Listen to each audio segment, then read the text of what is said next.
+1 English online class.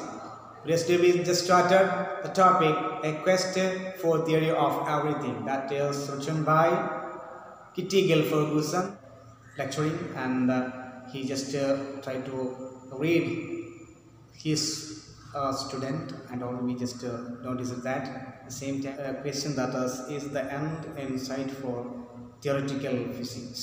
That was the question, and after that just to mention that he was born on 8th January 1942. That was Oxford in England. That means death of Galileo. And his parents were Frank and Isabel Hawking. Okay, Stephen's parents were not wealthy, but they gave more importance to education.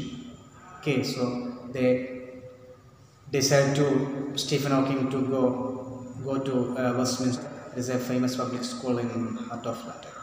Okay, heart of London, and at the same time, when he joined there, he was not a genius. His handwriting is bad. He decided to pursue chemistry and physics at the same time, little maths and all. Okay, after that, his father already studied in the same college, that is the oldest college at Oxford, London. Okay, founded in 1249 AD. That question here replied that, yes, what if I get a first, I shall go to Cambridge. Okay, if I receive a second, I will remain at Oxford. He just replied like this. And after that, see, his first year at Cambridge was very worse than that Oxford. And he had fallen once or twice, no apparent reason. Okay, he just fallen. There's no reason for that falling. 2 or more times he just fall. That is fall. After that, he couldn't tie his shoes and he had difficulty to talking and all. Okay, and 21st birthday 1963, Hawking, he affected a rare disease, that is amyotrophic lateral sclerosis, that he had affected, that is especially cells, spinal cord and the brain and all. Feel this disease, he was very depressed life. Okay, they did not do anything with doing. Okay, he had no such things, and he was admitted hospital, and after that he came out of the hospital. He dreamed that is he wanted to be executed. He had some plans. Okay, suddenly he realized there was a lot of worthwhile things to do, and he thinks that there are some very worthwhile things are to do. Okay, anyway, we can continue its remaining portion. See. Another recurring dream was the idea of sacrificing my life to save others. After all, if I were going to die, I might as well do some good way. After that, another recurring dream, he had a recurring dream in his life was sacrificing his life to save others. So he wanted to save others. So he saw the dream continuously again and again. Okay, and if he was going to die, he think that if he was going to die, here's what to do. That is, he thought that he should do some good things. So he wanted to do some good things for others. He thinks so. Next one, Hawking's doctors hoped that his condition would stabilize, but the disease aggravated rapidly. They soon informed him that he had only about 2 more years to live. See, after that, the same time, the doctors thought his condition would stabilize. Okay, there's no change at all, but went from bad to worse. At the same time, its condition is very pathetic one, is very dangerous condition. So they told him that he had only 2 years to live. Okay. 2 years passed. The progression of the disease had slowed. I didn't die. In fact, although there was a cloud hanging over my future, I found to my surprise that I was enjoying life in the present more than before. Total disability and death, though still a not too distant certainty, were postponed. Hawking had his reprieve, a precarious and a temporary one, but life was precious. That's the thing. Anyway, 2 years passed. 2 years passed.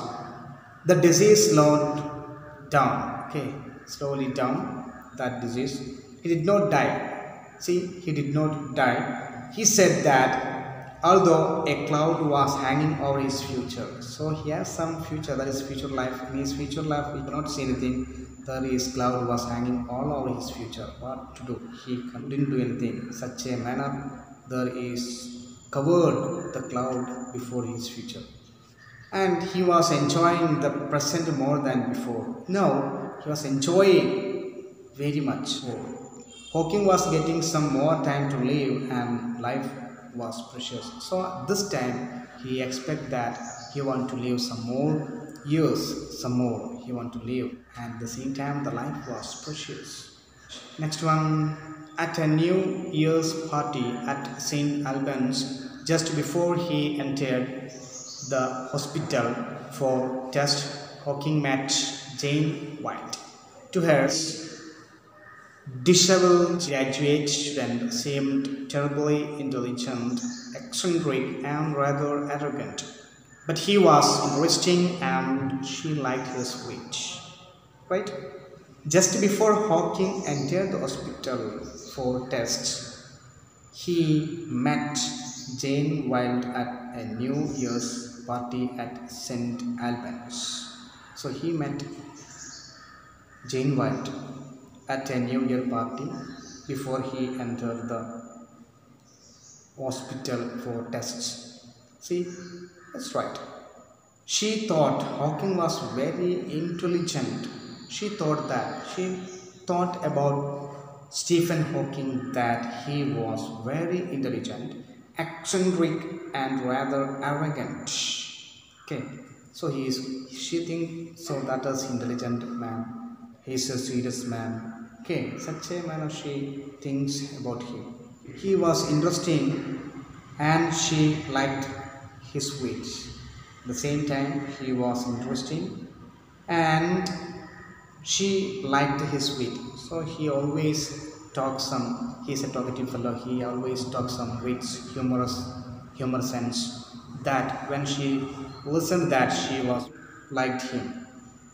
Okay.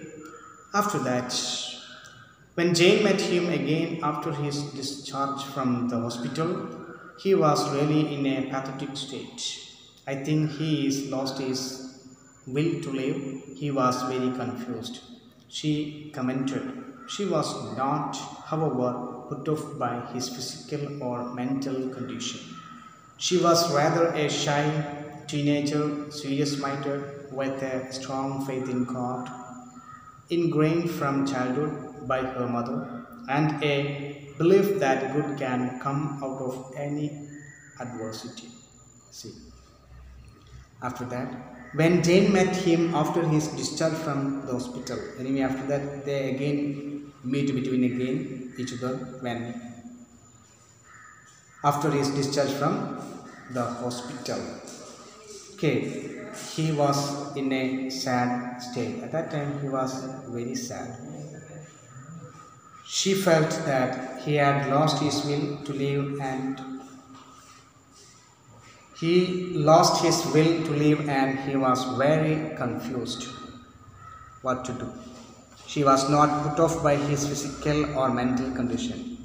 Okay, she was shy teenager with a strong faith in God. She believes strongly in God and she is a teenager. This faith was ingrained in her by her mother. She acquired from her mother.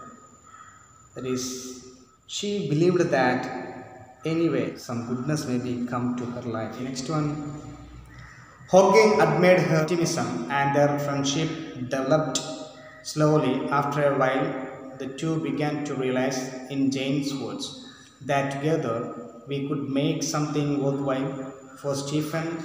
That made all the difference. He applied for a research fellowship at Caius one of the college in Cambridge University. Hawking liked her optimism, okay, and their friendship grew. Anyway, he liked her optimism, okay, and their friendship grew. They thought that together they could make something good for Stephen. It made a big difference. So they thought each other that together they could make something good. They can do something in a good manner. For Stephen, it made a big difference. So this has also made him a very different thing, different hope that provided by that friend. He applied for research fellowship at CASH, that is, he applied for a research fellowship at CASH, one of the colleges of Cambridge University. Next one, in 1965, at the age of 23, Hawking received his fellowship at CASH, and in July of the same year, Jane and he were married after that, right? See, in 1965, when he was 23, he received his fellowship at CASH. Anyway, he completed his fellowship and he received fellowship at CASH. In July 1965, yes, he married Jane. Okay, see, after that, people who remember Hawking in the university in the late 1960s recall him making his way around the corridors with a cane, supporting himself against the wall. He spoke with what sounded like a slight speech impediment. Okay, see, continue. People still remember what they remember about Hawking. That is, Hawking moved, just walking against the wall. He spoke with slight speech impediment. When he spoke, he faced some difficulties. Okay, he faced some difficulties. But more than that, they remember his brashness in sessions involving some of the world's most distinguished scientists, while other young researchers kept a reverential silence. Hawking daringly asked unexpected and penetrating questions. He clearly knew that what he was talking about. His reputation as a genius, another Einstein, began then. See, after that, people remember his brashness in sessions in which some of the most distinguished scientists spoke.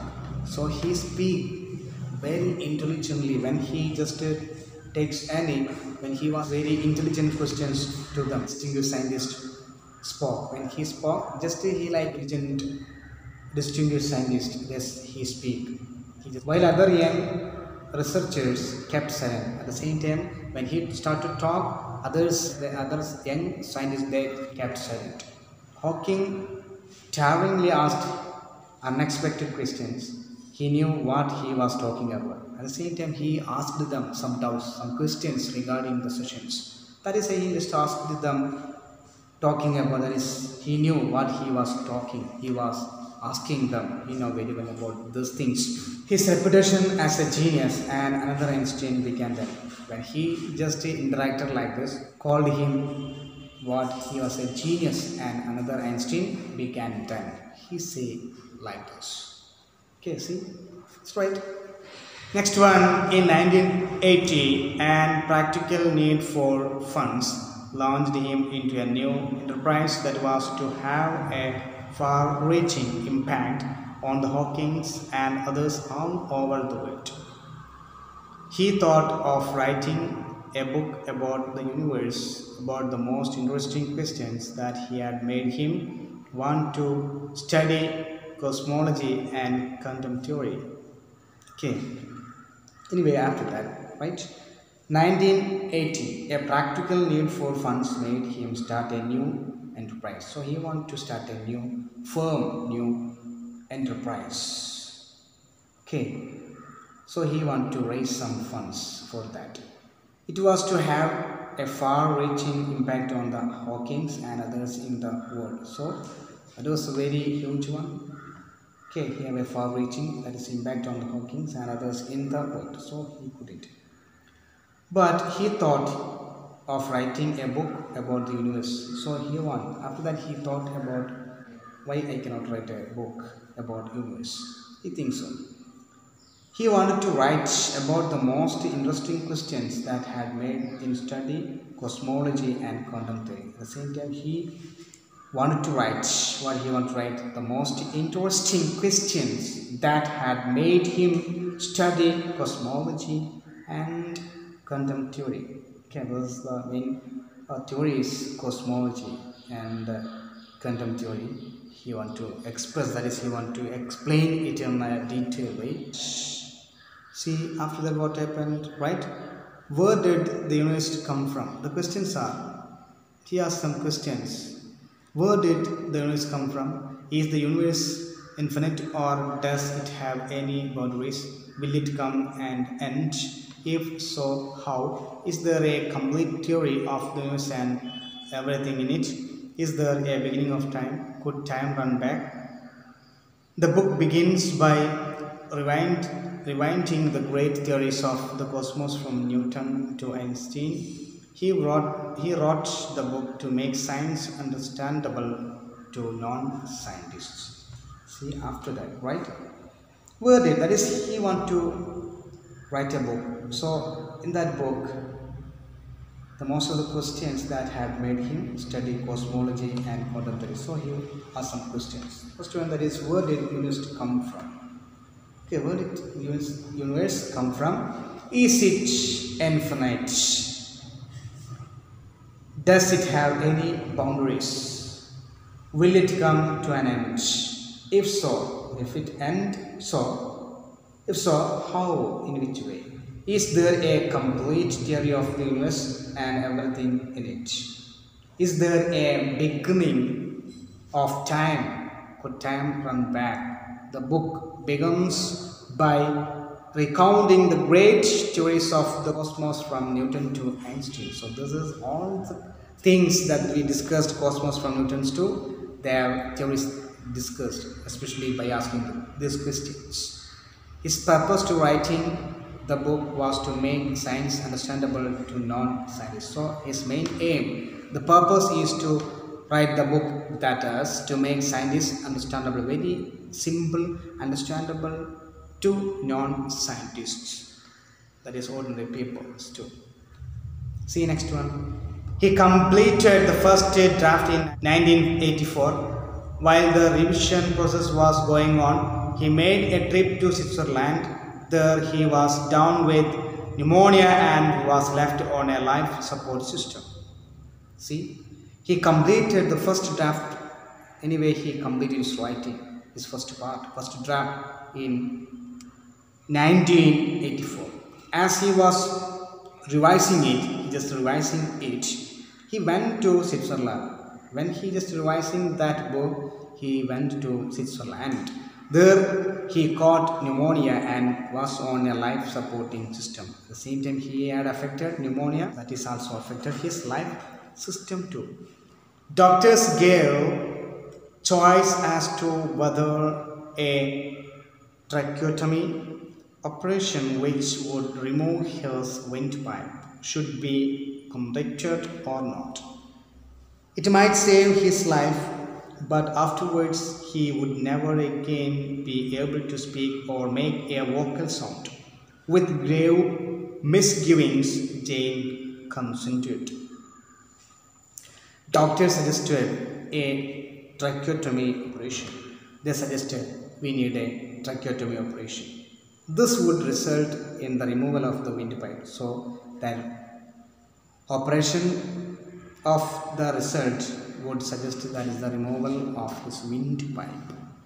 Okay, it might save his life. So when we just remove that windpipe, it might save his life, but he would never again speak or even make a vocal sound. So if we just remove that vocal, that is windpipe, he would never again speak or never make a vocal sound. He couldn't make any sounds from his throat.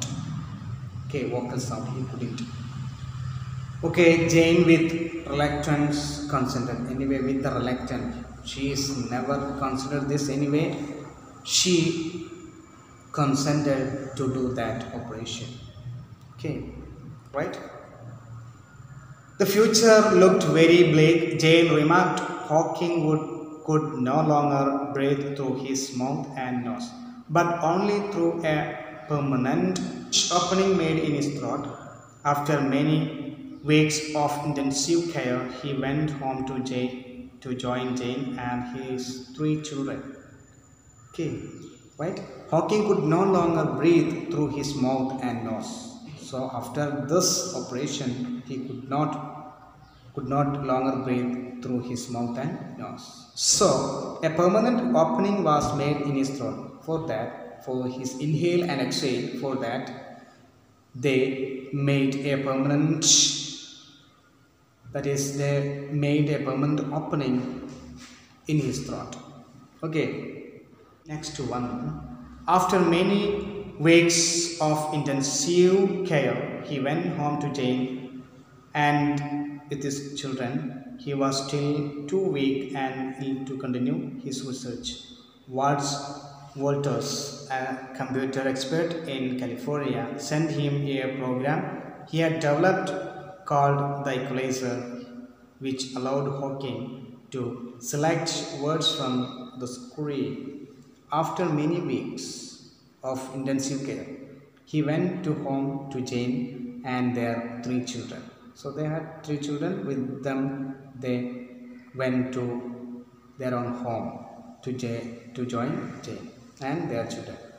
He was too weak and ill to continue his research. At the same time, he was too weak and ill and to continue his research. So he wanted to continue his research too. What to do?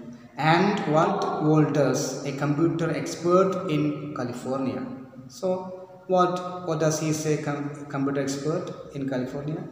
He sent him a program he had developed. So he developed a program that the program had sent to Stephen Hawking. It was called the equalizer. Its name called equalizer. It would allow Hawking to select words from the screen. So that is very helpful to Hawking. He can select some words from the screen. He thought he would be unable to finish his book.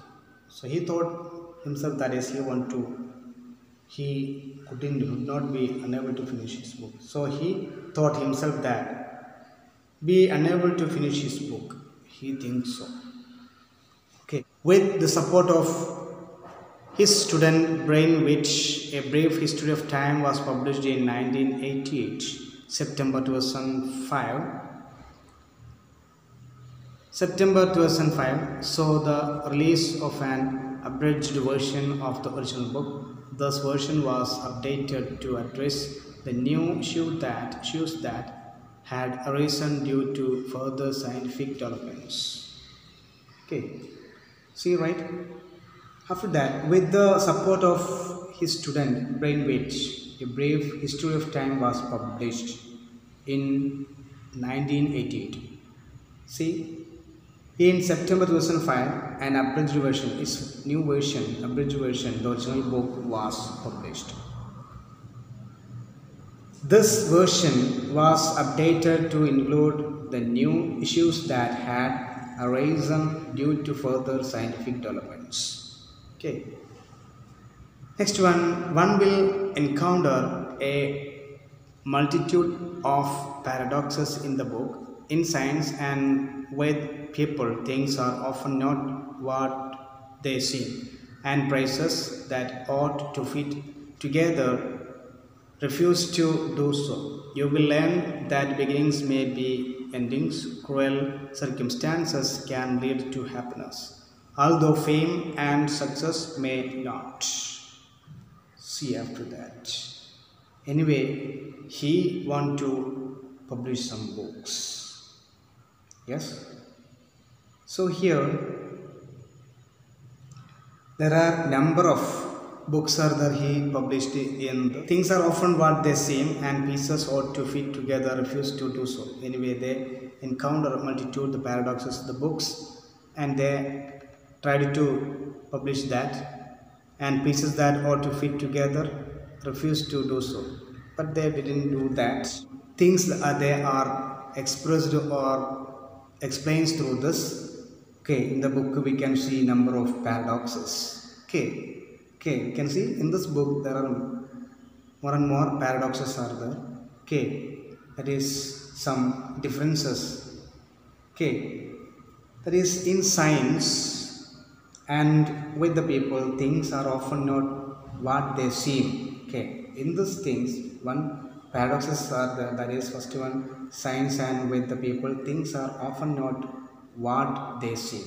That's the first thing. Then second one, pieces that ought to fit together refuse to do so.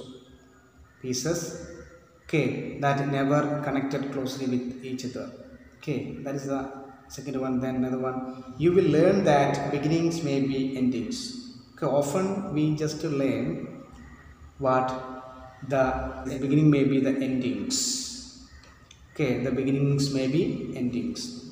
Then cruel circumstances can lead to happiness, although fame and success may not. At the same time, some but opposite circumstances that may be okay bring us the happiness. Okay, and also they never give the fame or success and all. So that is the another one. Then next one, two great scientific theories taken together seem to give us nonsense. That is another one. Two great scientific theories taken together seem to give us nonsense. Take together, when we just feel that is very foolish one, we can that is feel so. Next one, empty space is not empty. Okay, each and every empty space are not empty. That is the next one. Then black holes are not black. At the same time, the black holes are not black. That is the thing. Next one, it is of course a miracle that Hawking has been able to achieve everything he has, that he is still alive. However, when you experience his intelligence and humor, you begin to take his unusual mode of communication and his obviously catastrophic physical problems no more seriously than he seems to himself. That is exactly the way he wants it. He chooses to ignore the difficulty and he expects others to adopt the same attitude. Okay, that is what it is a miracle. That Hawking was able to achieve everything he has and he is still alive. That is, when he experiences his intelligence and humor, we tend to take his unusual mode of communication and his terrible physical problems very lightly. That is exactly what he wants. Okay, that is, he want to do that. See next one, he chooses to ignore the difficulty and he expects others to have the same attitude. Okay, last one, Stephen Hawking has overcome his crippling disease to become the supernova of world physics. Okay, Hawking has overcome his crippling disease. He overcome that is his diseases, and after that he become a shining star of world physics. Now he was a shining star of physics. Who that is? Stephen Hawking. Okay, this is the topic. I think all of you got the idea about this topic. Anyway, we can continue its remaining textual activities and textual questions in the next class. Keep watching. Okay, thank you.